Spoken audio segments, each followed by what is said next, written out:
ఒకరికేమో పార్టీని నడపడం చేత కాదు, మరొకరికేమో ప్రభుత్వాన్ని నడపడం చేత కాదు. పవన్ కళ్యాణ్కి పార్టీని నడపడం చేత కాక తన పార్టీని చంద్రబాబు కాళ్ళ దగ్గర పెట్టేశాడు. మరి చంద్రబాబు ఏమైనా కామ్గా ఉంటాడా? ప్రభుత్వాన్ని నడపడం చేత కాక ప్రభుత్వ ఆస్తులన్నింటినీ ప్రైవేట్ పరం చేస్తూ ప్రభుత్వాన్ని ప్రైవేటు వల్ల చెప్పు చేతుల్లో పెట్టి ప్రజల భవిష్యత్తును నాశనం చేస్తున్నాడు.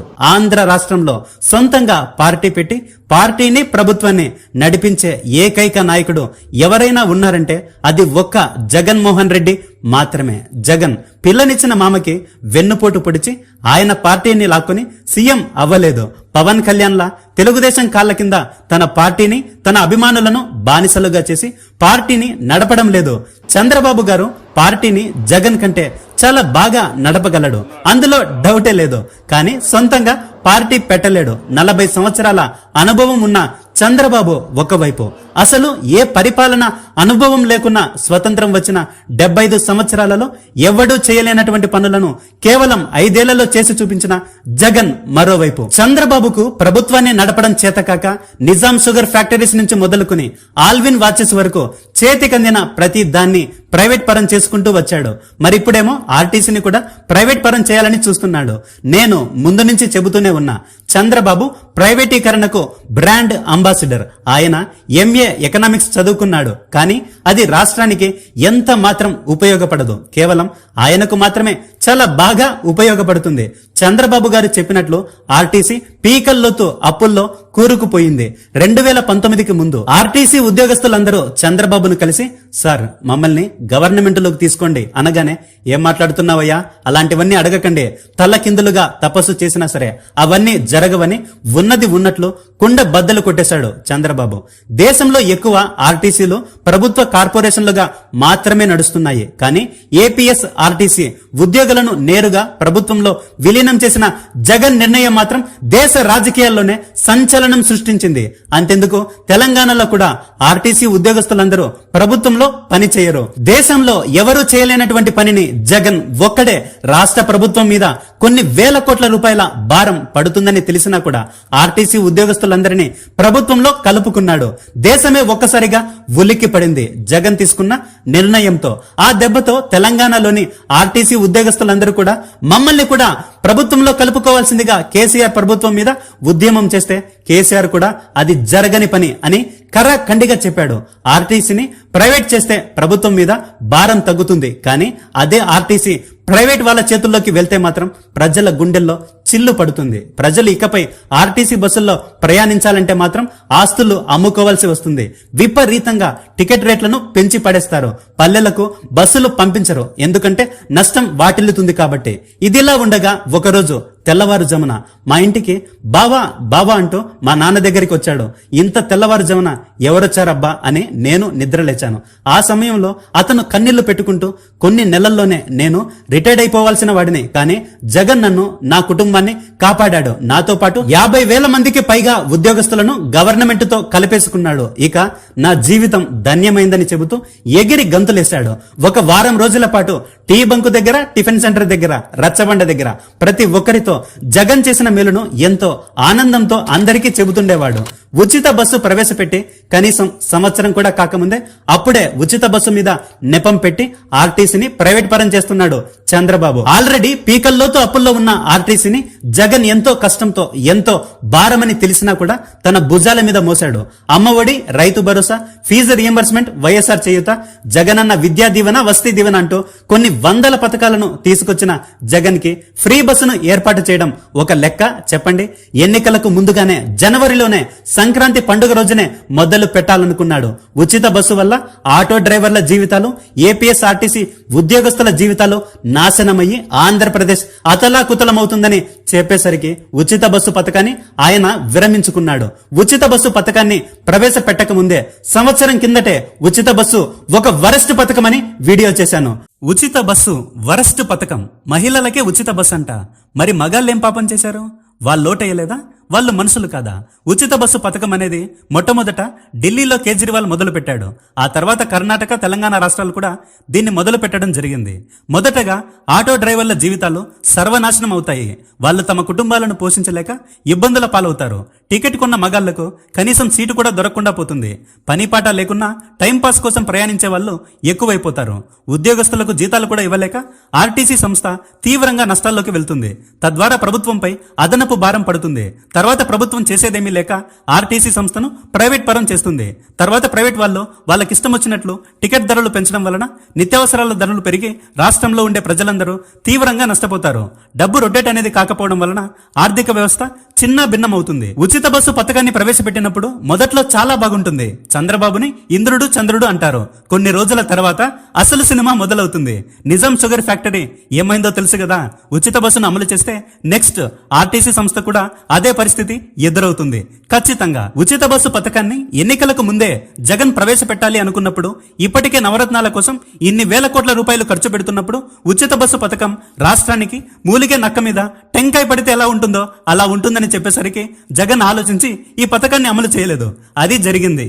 చూశారుగా, ఇప్పుడున్న పరిస్థితుల్లో ఉచిత బస్సు ఎంత ప్రమాదకరమైందో. మితిమీరిన ఉచిత పథకాలు దేశాన్ని సర్వనాశనం చేస్తాయి. ఉచితాల విషయంలో ప్రజలు, రాజకీయ నాయకులు హద్దుల్లో ఉండి తీరాలి.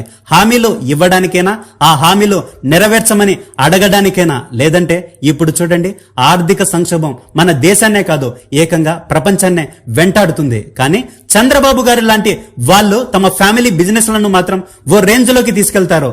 ఎన్ని సంక్షోభాలు ఉన్నా సరే, హెరిటేజ్ లాంటి వాటిని. కానీ నిజాం షుగర్స్, ఆల్విన్ వాచెస్, ఏపీఎస్ఆర్టీసీ లాంటి ఇలాంటి 100ల కోట్ల విలువైన వ్యాపారాలను మాత్రం నడిపించడం చేతకాక ప్రైవేట్ వ్యక్తుల చేతులకు అప్పగిస్తూ ఉంటాడు. జగన్ మొన్న జరిగిన ప్రెస్ మీట్ లో భలే చెప్పాడు కదా. అసలు గవర్నమెంట్ స్కూళ్లను ఎందుకు నడుపుతుంది? ఆర్టీసీ బస్సులను కూడా ఎందుకు గవర్నమెంటే నడుపుతుంది? ఎప్పుడైనా ఆలోచన చేశారా?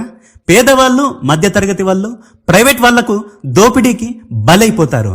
ఒకసారి ఇమాజిన్ చేయండి, గవర్నమెంట్ స్కూల్లే లేకపోతే ప్రైవేట్ స్కూల్లో ఛార్జ్ చేసే ఫీజులు ఎలా ఉంటాయి? గవర్నమెంట్ హాస్పిటల్లే లేకపోతే ప్రైవేట్ హాస్పిటల్లో ఛార్జ్ చేసే రేట్లు పేదవాళ్ళు తట్టుకోగలరా? గవర్నమెంట్ ఆర్టీసీ బస్సులను నడపకపోతే, ప్రైవేట్ వాళ్లే వాటిని నడిపిస్తే అసలు సామాన్యుడనేవాడు బస్సు ఎక్కడానికే భయపడిపోడా? ఇవన్నీ గవర్నమెంట్ బాధ్యతలు. భవిష్యత్తులో ఈ 17 మెడికల్ కాలేజీల విలువ 1,00,000 కోట్లకు పైగా దాటుతుంది.